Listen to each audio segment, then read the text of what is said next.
So, despite a lot of rain interruption on day three, we actually reached a point with whatever little playing time we got on day three of the third test of the Ashes that, well, you're pretty much ensured that you're getting a result today. The real question is, and if you're already tuning into our preview, you'll see, is that can England hold their nerve and ensure that the test series, the Ashes, stays alive? Because again, after the first two tests, the way Australia dominated, it pretty much looked like they would be done. But right now, incredibly, England can at least keep the series alive going into the fourth test.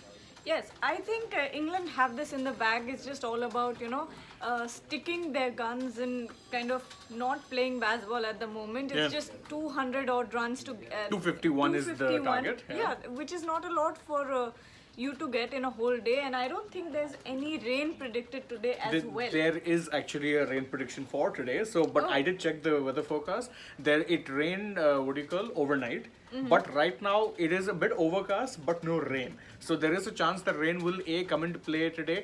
But tomorrow, assuming the test match goes through tomorrow, which truth be told I doubt, there is no forecast of rain at Leeds. But either way, I think today we're getting a result. It's just a matter of when we get the result. And when yesterday you saw that the overcast conditions played a big part because the English bowlers, Wokes in particular and Broad later on, really did in fact, kind of take advantage of the conditions at play, got the Aussies out. I think Head was probably the only fighting, he gave them a fighting chance. Otherwise, it could have been much worse because they were 170 for 8 at one point. So if they had to get out quicker, you could have been seeing a total of just about over 200 being chased.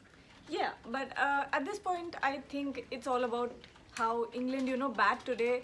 I think England can do this completely because look at what happened in the first day as well. I think England was very, very intelligent with the way that they chose the decision after the toss. Yeah, it was a good call. It was a good call because we knew that there was rain predicted on day 3 and 4 as well. So they really, took matters into their own hand, and it sort of reminded me of the CSK IPL final as well, with the way they kind of decided to bowl first. Yeah. But they were widely successful in the on the first day as well. And yesterday also, I think it was great work from Ben Duckett and Zach Crawley to kind of hold their nerve and not lose even a single wicket.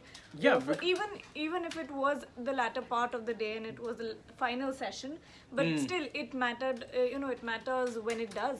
And today it's of course the crucial first hour for England. As always. Make sure you don't lose any wickets because we've seen what Ben Duckett can do.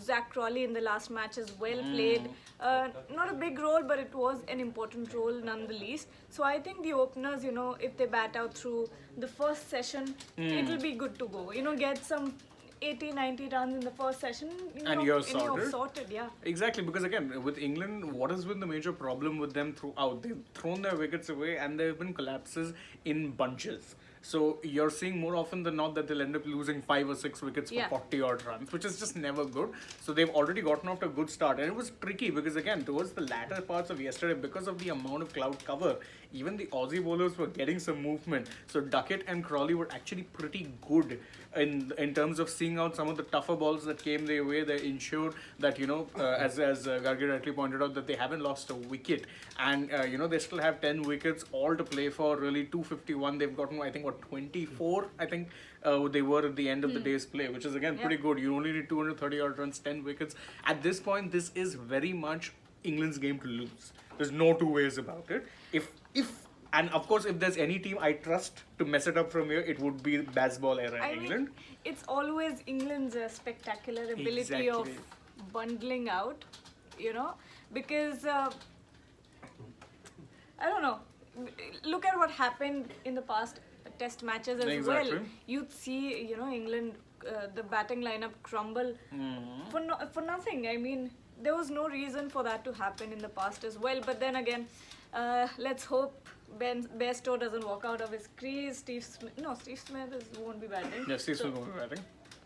I think it's all on the openers and the top order at this moment. Let's hope that Ben Stokes doesn't have to play another, salvage, because you don't want that to happen. You don't want it to get to a point where Ben Stokes has to save you. In fact, if you remember, I think it was recently only, and in fact, it was just after the first innings where Moeen Ali had attended one of the press conferences, and he said that, you know what, it's not fair on him that all the time we're asking him to kind of save us from these situations. So we need to be smarter as well. We need to play better cricket, and we need to pull our weight as batters to ensure that he doesn't have that load all of the time. I mean, yeah, it's great you have a player who can do that, but why is it that you need to be relying on that sort of a salvage job happening every single time? It's not like England have bad batters. They just need to do their job better.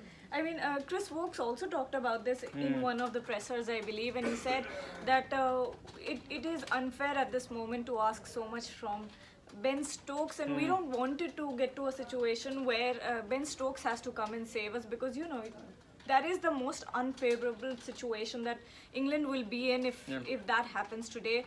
But let's see how the openers do in the first session, the crucial 1 hour. That crucial 1 hour. Yeah, but I think if they get through even lunch with having scored, say, 100 odd runs and lost maybe 1 or 2 wickets at most, I think even at that point, I think they'd be happy with how these things go. Although knowing these guys, I don't think they'll get 100 runs in one session. They'll probably look to get more. But I think, yeah, the target is not very big, and truth be told, the pitch doesn't really have any demons. Whatever movement and whatnot we saw yesterday was more, let's say, condition specific in the sense that there was a lot of cloud cover. I mean, you'd remember that, a good chunk of the test match was in fact actually rained out. Because of, let's say what was happening. There was a lot of rain yesterday, and it didn't look like we'd get too much, let's say, a play.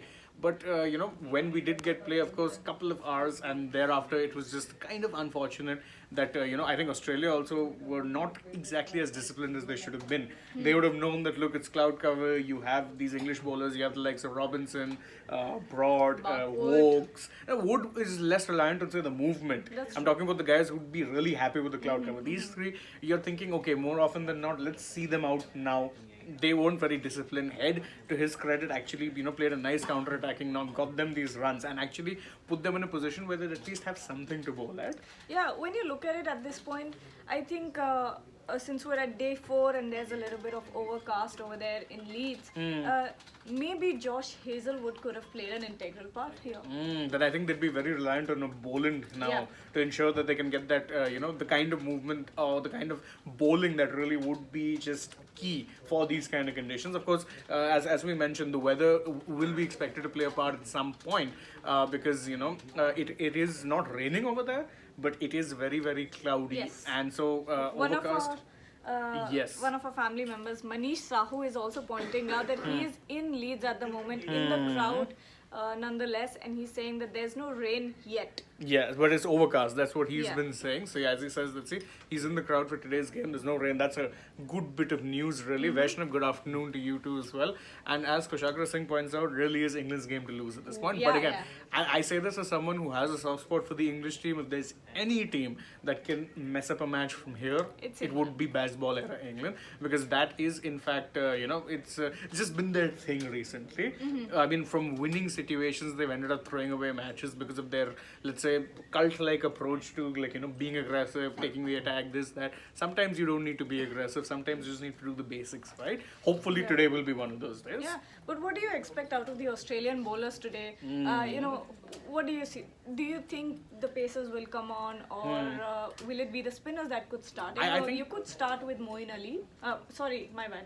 With Todd Murphy. I mean, look, I think, see, with the way the pitch is going to be playing, this pitch had some assistance on day 1, but thereafter has gotten much better to bat. Which means if it's reached the point of a day 4 pitch, then there enough, there and at that point you can look to bring in the spinners. But considering the fact that there is some cloud cover, I think you're going to be starting off with the pacers, at least for the first hour or so. And don't forget, Australia have 4 very good pacers there. I mean, there's, Boland, I think, will be expected to put in a bit of a shift. Of course, the Stark as well. Cummins definitely is going to be key. We saw how well he bowled in the first innings. And of course, Mitch Marsh will pitch in with a little bit of overs here or there if need be. Don't forget, if they have to go the spin route, there's Murphy. They can throw the ball to Travis Head as well. But I think that'll happen later on in the day, because right now, I think they want to make whatever advantage they can out of, let's see how much movement they can get out of the Duke's ball when the cloud cover is there. Yeah, and I think as Anshu Mishra points out that today Cummins is key for Australia. If he takes 2 to 3 early wickets, then of course the full pressure is on England. Absolutely correct. I think Cummins has been that one bowler who's really been movement. Oh yeah, movement and also the ability to hit those hard lens on pitches which are dying. The one thing which he was doing really well was using that short ball tactic to perfection, and not just him, all of their bowlers. I think in that sense you'd have to watch out for. Oh, it's. Oh, it's raining at it's Leeds, raining but at we'll have to Leeds. check that. We'll Oh have- dear God! If it is in fact raining, that's not good news for England. it's not good news for England, but it's not even good news for Australia because again, assuming let's say significant chunks today are rained out, tomorrow if England can actually get through whatever amounts of today's day of play or the amount of play you'll get, if England can get through that unscathed, then tomorrow I don't think there's much of a rain forecast. So that would really be unfortunate. But let's say Dex is putting in a prediction saying that England are winning this very easily by at least 5-6 wickets. Dex, I hope you're right. I love an Ashes series, but I think it wouldn't be that much fun to watch if the series was decided 3 matches in. That wouldn't really be fun. Yes, Kushagra stop and play does favor the bowling side, but I think if it really comes down to it, then if it is in fact raining over there, let's just see. Let's wait and watch. Let's see. Prashant Rai says maybe Mitchell Marsh will play a crucial role with the ball. Absolutely can't disagree with you there. It is in fact, also Ankur Naik says that Stark, see the thing with Stark is he's kind of been a little bit off color, really, this Ashes. But of course, anytime, he's a big game player, anytime he has to come to the party, it would be now. Is it actually raining? I can't find any updates as of now, but let's see. I'm trying to. Yeah, let's see. I think so far we're not getting any updates on rain, but let's see. But our only update is our family member. Yeah, we're who's in hoping the that's crowd right. and Yeah. Yash Kumar asked an interesting question saying, will they play baseball or block ball? I think they'll play situation ball. I hope they play situation ball. Up until Ben Stokes, you play normal cricket, and then if the rest of the team, crumbles, then Ben Stokes then will it's just baseball. then it'll be Ben ball. Yeah. We'll just be like smacking it all across the ground. Yes. Let's take a few more comments and. Okay, Yes, Amit is saying as much as he dislikes England, he wants them to win so that the Ashes is alive. Couldn't agree more. I think that's a fair point to make, really. Let's see. I think we took some of those top ones. Fair point. Okay. Vinay Yele has a very good prediction, a very bold prediction. He's saying Australia is going to win by 45 runs. Ben Stokes will be fighting till the last ball. Same old story. England needs to play sensibly, keeping baseball aside. That last part is key. But if he's, if they do indeed go reckless, then I think his prediction might not really be too wrong. Manish Sahu, if it's Green versus Marsh, I'm always picking Green. For the very simple fact that he's a far better, he's a better option with the ball, truth be told. Marsh recently has been a very good bat. But I think the only reason they drafted him was because they didn't have Green available. So let's see. Let's see if we can find any more. I think we're good in terms of this thing. We took most of them. We're good.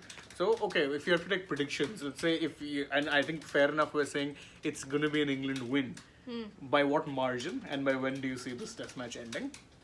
I think I'm sticking to what I said yesterday, right before tea. Okay, right before tea. I think, England will win it in a session and a half. Yeah. So, session and a half. Assuming there's no rain, assuming there's no interruptions, session in a half is when I see England sealing this test match, and hopefully, before time for our dugout.